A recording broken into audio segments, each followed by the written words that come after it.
ওমরা হজ পালনে সৌদি আরবে গিয়ে দেখা পান প্রায় এক যুগ আগে হারিয়ে যাওয়া সন্তানের। 11 বছর আগে সিরিয়ার ভয়াবহ যুদ্ধে 4 বছরের শিশু সন্তানকে হারিয়েছিলেন এক মা। এরপর প্রায় এক যুগ খুঁজে বেরিয়েছেন বিভিন্ন জায়গায়। সম্প্রতি ওমরাহ পালনে সৌদি আরবে গিয়ে দেখা পান হারিয়ে যাওয়া সেই সন্তানের।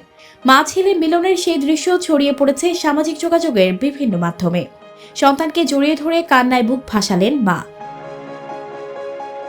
জানা যায়, সিরিয়ায় গৃহযুদ্ধ শুরুর কয়েক বছর পর ভয়াবহ বোমা হামলার শিকার হয় সাফওয়ানের পরিবার। নির্বিচার হামলায় ধ্বংস হয়ে যায় তাদের গোটা গ্রাম, নিহত হয় শত শত মানুষ। সে সময় থেকে কোথাও আর পাওয়া যায়নি ছোট্ট সাফওয়ান আনসারীকে। হারিয়ে যাওয়ার পর বেশ কয়েকজনের হাত ঘুরে সবশেষ একটি পরিবারে আশ্রয় পায় শিশু সাফওয়ান। তারা নিজেদের সন্তানের মতোই তাকে বড় করে।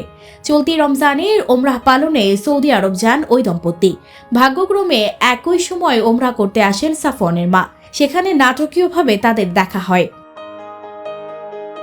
মূলত বিভিন্ন সংস্থার মাধ্যমে সাফওয়ানকে খুঁজে বেরিয়েছেন তার মা। অন্যদিকে যাদের কাছে সে বড় হচ্ছিল তাদেরও চাওয়া ছিল শিশুটি যেন তার পরিবার খুঁজে পায়। আর এজন্য তার ছবি ও তথ্য বেশ কিছু সংস্থার ওয়েবসাইটে দিয়েছিলেন পরিবারটি। সবশেষে সংস্থাগুলো যখন মা ছেলের পরিচয় শনাক্ত করতে সক্ষম হয়, তখন উভয় পরিবারই মক্কায় ওমরাহ পালন করছিলেন। বিষয়টি তাদের জানানোর পর তাদের মাধ্যমে মা সন্তানের পুনর্মিলনের ব্যবস্থা করেন। সানজিদা রহমান, প্রবাস খবর।